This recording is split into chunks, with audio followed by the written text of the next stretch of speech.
telah digunakan oleh majelis hakim untuk menghukum para pemohon PK sebagaimana terlihat dari pertimbangan hukum halaman 101 sampai dengan 102 sebagai berikut. Bahwa kemudian para terdakwa, saksi Rivaldi Aditya Wardana alias Kucil, saksi Eko Ramadhani alias Koplak, anak saksi Saka Tatal, saudara Andi DPO dan saudara Peggy alias Perong DPO melempari anak korban Muhammad Rizky Rudiana dan anak korban Vina dengan menggunakan batu mengenai spakbor sepeda motor yang dikendarai oleh korban Muhammad Rizky Rudiana. Namun anak korban Muhammad Rizky Rudiana dan korban Vina dapat melarikan diri. Bahwa selanjutnya para terdakwa, saksi Rivaldi Aditya Wardana alias Kucil, saksi Eko Ramadhani alias Koplak, saksi anak Saka Tatal, saudara Andi DPO, dan saudara Peggy alias Perong DPO dengan mengendarai sepeda motor, mengejar sepeda motor yang dikendarai oleh anak korban Muhammad Rizky Rudiana dan anak korban Vina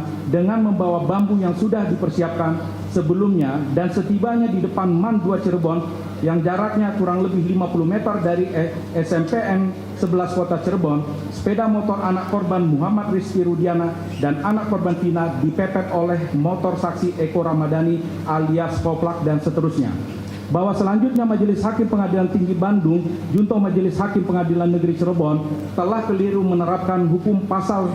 162 ayat 2 KUHP karena hanya menafsirkan ketentuan pasal tersebut tanpa melakukan penafsiran sistematis internal pasal 116 ayat 1 KUHP. Sebelum menerapkan pasal 162 ayat 2, Majelis Hakim seharusnya menguji terlebih dahulu apakah keterangan yang hendak dibacakan tersebut telah sah memenuhi ketentuan pasal 116 ayat 2 KUHP sehingga keterangan tersebut benar-benar dapat dibacakan dengan kekuatan pembuktian yang sama dengan keterangan dalam persidangan sebagaimana dimaksud dalam ketentuan pasal 162 ayat 2 KUHP. Adapun ketentuan pasal 162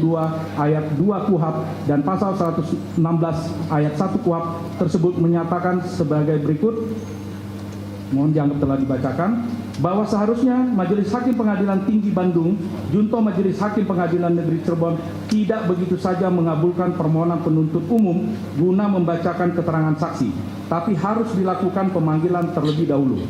Apabila setelah dipanggil tapi saksi tetap tidak hadir, maka harus menilai apakah keterangan yang akan dibacakan di bawah sumpah tersebut telah memenuhi ketentuan pasal 116 ayat 1 KUHP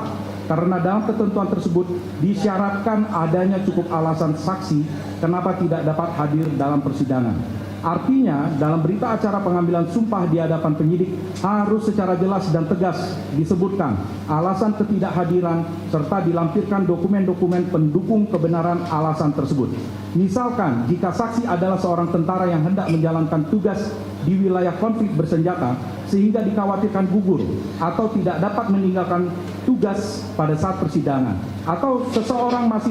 mahasiswa yang hendak studi di luar negeri sehingga dikhawatirkan tidak bisa hadir ketika sidang, atau seorang penderita kanker yang divonis dokter segera meninggal, maka alasan ketidakhadiran si tentara atau si mahasiswa atau si penderita kanker tersebut wajib tercantum dalam berita acara penyumpahan dengan melampirkan surat tugas, surat kelulusan tes, atau surat keterangan dokter atau dokumen-dokumen lain sebagai pendukungnya.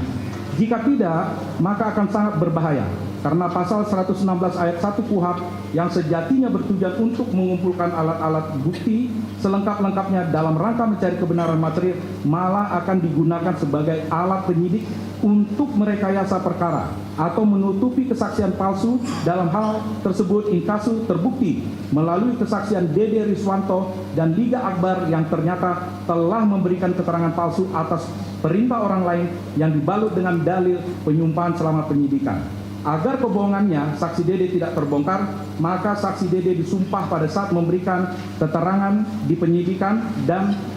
si penyuruh sumpah palsu rupanya paham betul kalau saksi Dede hadir di persidangan, kebohongannya dapat terbongkar akibat cecaran pertanyaan penasihat hukum terdakwa. Sehingga ketika dipanggil ke persidangan, saksi Dede dilarang untuk menghadiri dan memberikan keterangan sebagai saksi dalam persidangan. Begitu pula saksi Liga Akbar yang sebelumnya juga disumpah dalam persidangan meski akhirnya tetap hadir dalam persidangan, tapi belakangan mengaku kesaksiannya juga palsu karena disuruh oleh saksi Rudiana, yang artinya dia juga melakukan kesaksian palsu selama penyidikan yang dibungkus oleh sumpah sebagaimana diatur dalam ketentuan pasal 116 ayat 1 KUHP.